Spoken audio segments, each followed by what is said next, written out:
Ladies and gentlemen, good afternoon. We are here in Bonn, in Germany, which is the headquarters of the United Nations Convention to Combat Desertification. Sadhguru, welcome to the Namaskaram. UNCCD. Thank you very much for having me here. The UNCCD is the only global treaty that is dealing with land. And here we have Sadhguru, who is running a campaign to conserve soil. So we will see how land and soil interconnect and how all of that will interconnect with food, with water, with air, with fashion, and with our life, so to speak. Sadhguru, you embarked into a 100-day motorbike journey from London to India, covering 30,000 kilometers across 25 nations. You are doing this as part of the Soil Save Soil campaign, calling on policymakers to make soil regeneration a priority. You're not young anymore. Embarking on such a journey is quite extraordinary. Sadhguru, can you first tell us about this campaign? What is the vision and what is the ambition behind the campaign? Namaskaram, Thiaw, Ibrahim. Thank you very much for having us here and your support. And this has been your life's work in many ways. What I'm seeing is there's so much happening in the world, there are so many concerned people, but still, when it comes to concerted action, it is not one-pointed, it's many-pointed. I'm not questioning the significance of other aspects, that is also significant. But soil is like the cream of the land or the cream of the planet itself. When I say cream, it takes certain amount of time for the cream to come up, and the cream has come up over millions of years. And our life has come out of this cream, which we call as topsoil. And that topsoil is in serious danger right now. We are heading towards an extinction of this. What extinction of soil simply means is, soil or the topsoil particularly is the largest living system not just on this planet, but in this universe. In the known universe, there is no other material like this that can sprout life the way this topsoil sprouts, whether you see a worm or an insect, bird, tree, animal, man, woman, everything has come out of this. But we have put this to great risk and danger right now.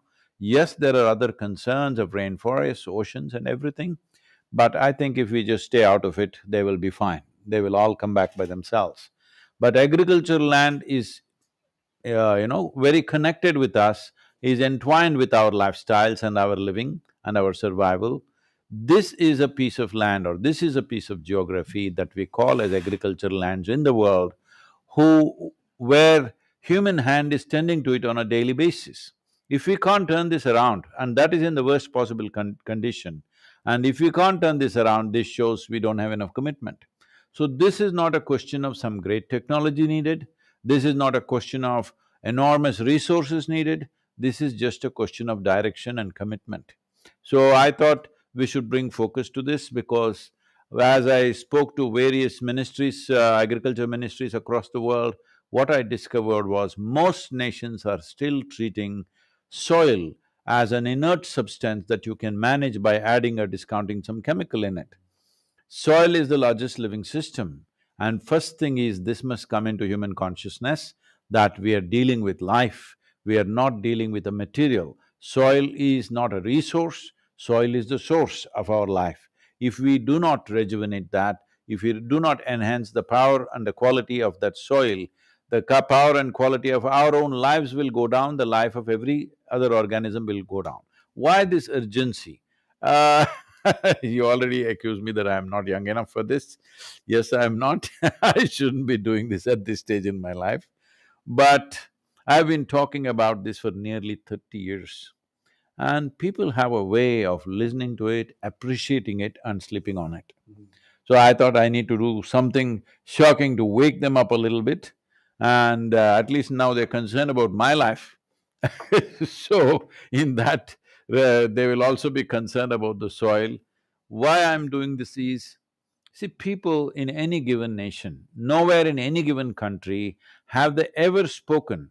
60% of the population ever never stood up and spoken for long-term well-being of their nations or the planet, or even the long-term well-being of their own children. They have not spoken. So in a democratic country, we have not elected governments to do something fantastic, we have elected governments to fulfill the mandate of the people. Where is the mandate from the people? So this movement is focused towards creating that 60% of the world's electorate to stand up and say, yes, we are concerned about soil, we are interested in long-term well-being of the planet and the future of our children. Because without this, democratically elected governments cannot go ahead, because their own term is 4 to 5 years. If they have to commit to an action which will take 15, 20 years to bear results, it needs people's mandate. That's what I'm trying to create, to bring that people's mandate by moving 3 to 4 billion people on the planet. Fantastic. Well, really well said. When you said soil is not a resource, it's a source. It is a source. Soil has different names. Soil is food. Healthy land is clean water. Sustainable soil conservation is climate action. Biodiversity conservation, poverty reduction. Soil is fashion. Think about it when you buy a new t shirt. Healthy soil sustains the economy. I guess that is the reason behind the campaign and the Conscious Planet movement that you have created, isn't it? So, what do you say to the young girl or the young boy in the street about what their contribution specifically can be to conserve soil and to save the planet?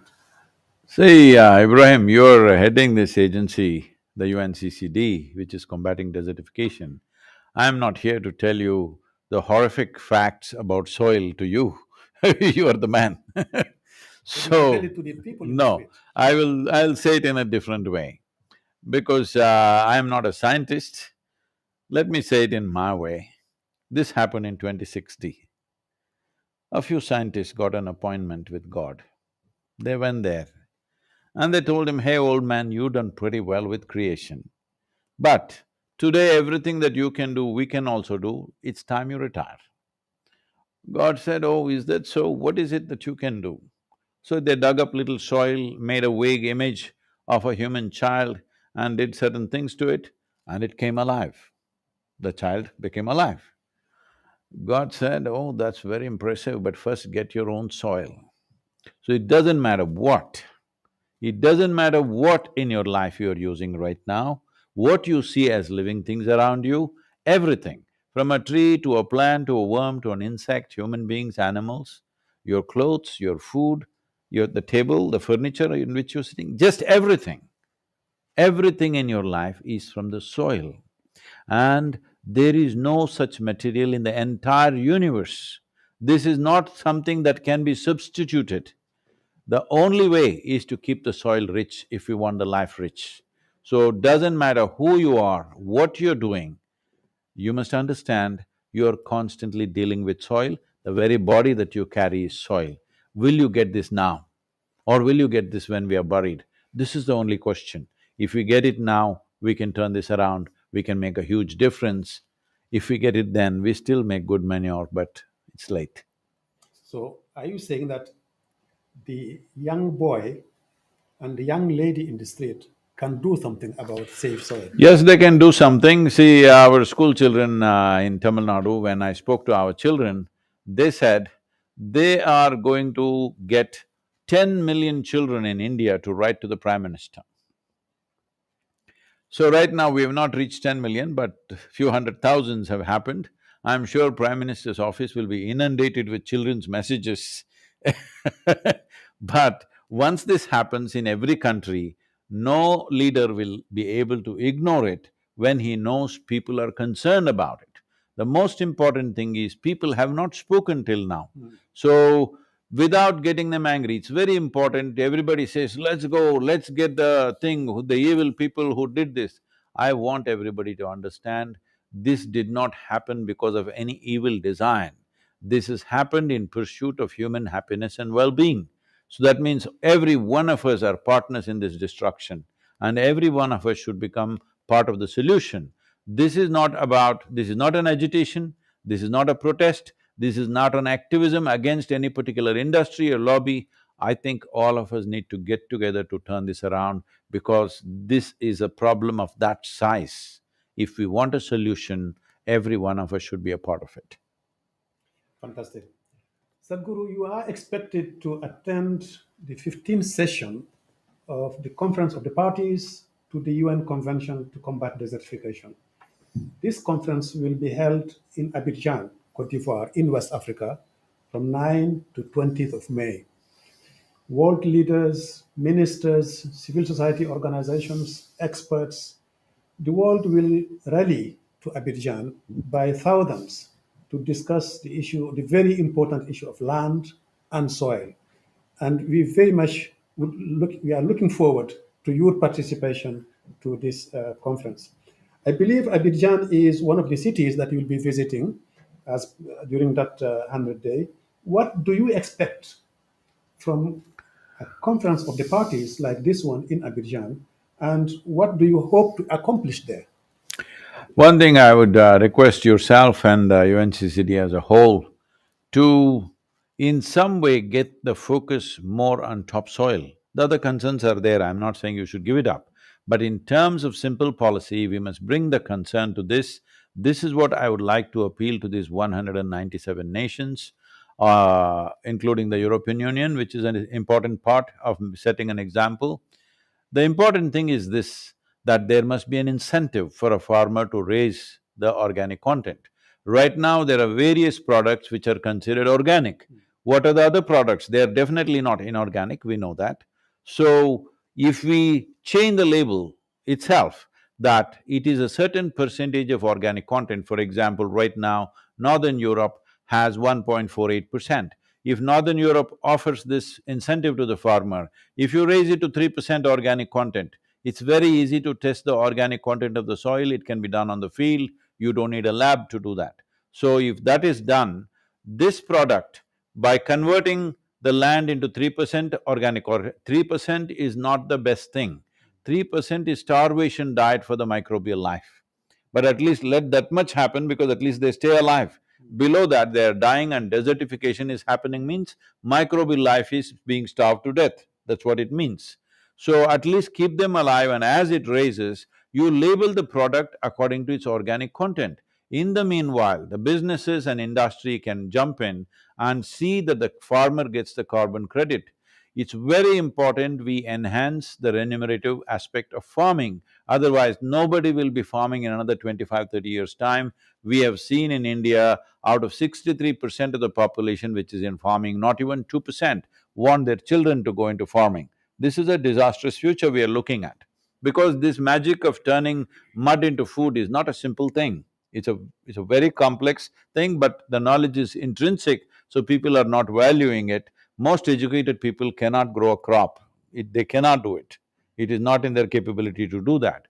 So another thing is the product will find different ladders in the marketplace, 3%, 4%, 5%, because we have enough science to tell you that the organic content in the soil is 3%, what are the extra micronutrients which are present in that food, and what are the health benefits, what are the preventive health benefits, all this is well established. We just need to collate this and establish a roadmap that the whole world moves towards a minimum 3 to 6% organic content in the next 8 to 12 years' time. It is very much doable because just if you bring cover crops in summers or winters according to the nature of one's climate, just the cover crop and plow it back into the land, if you do this, within 6 to 8 years, most lands will reach 3% minimum.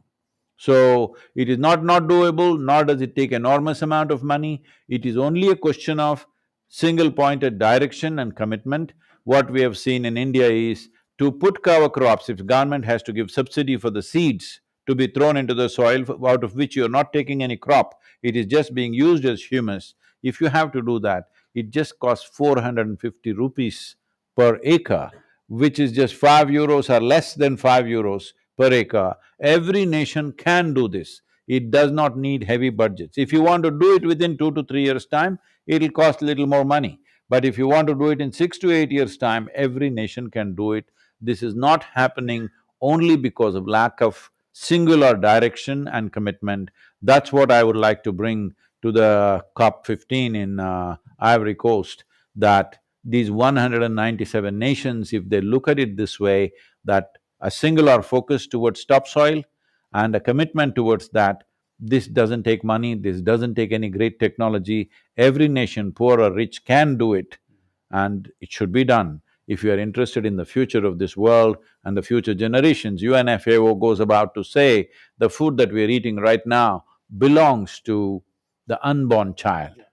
Eating up the food of the unborn child hurts me deep in my heart. It feels like we are committing a crime against humanity itself. Well, thank you very much, Thank Sadhguru. you. Thank you to all listeners and viewers. Millions from around the world follow you, Sadhguru, and we hope that they will do more than just following you in your videos. They will follow you with actions. And we would like to call all people in the world to actually take care of this very important natural capital of ours, because it is life. It is our food, it is our air, it is the quality of the water, it is the quality of our health, and it is the quality of the food, the nutritious food that we all need. So I would like to thank you all very much for your participation. Thank you, Sadhguru, for your tour, and thank you very much. Namaskaram, once again my appeal to every one of you that all you have to do is these 100 days, talk about soil every day, something. Please research by yourself, or savesoil.org is there, otherwise UNFAO, World Food Program, UNCCD, many conventions, they have their website, there's a whole lot of information. Take something, make it your own, and talk about soil for these 100 days in a concerted way. The world talking about soil and shifting the narrative towards soil is very vitally important right now. This is once in a generation. Will we be that generation which turned back from the brink of disaster, or will we be that generation which was sleeping through the thing and landed up in the disaster, and later on we will grieve about it? This is not a disaster we can allow to happen. We can mitigate this, and this is both a challenge and a privilege for our generation, that we are in this cusp of time that we can turn it around. But if this is attempted after 30 or 40 years' time, this will be extraordinarily difficult, and most probably we will not be able to do it. This is just the time, this is our time, let's make this happen. Thank you very much. Let's make it happen. Thank you. Thank you.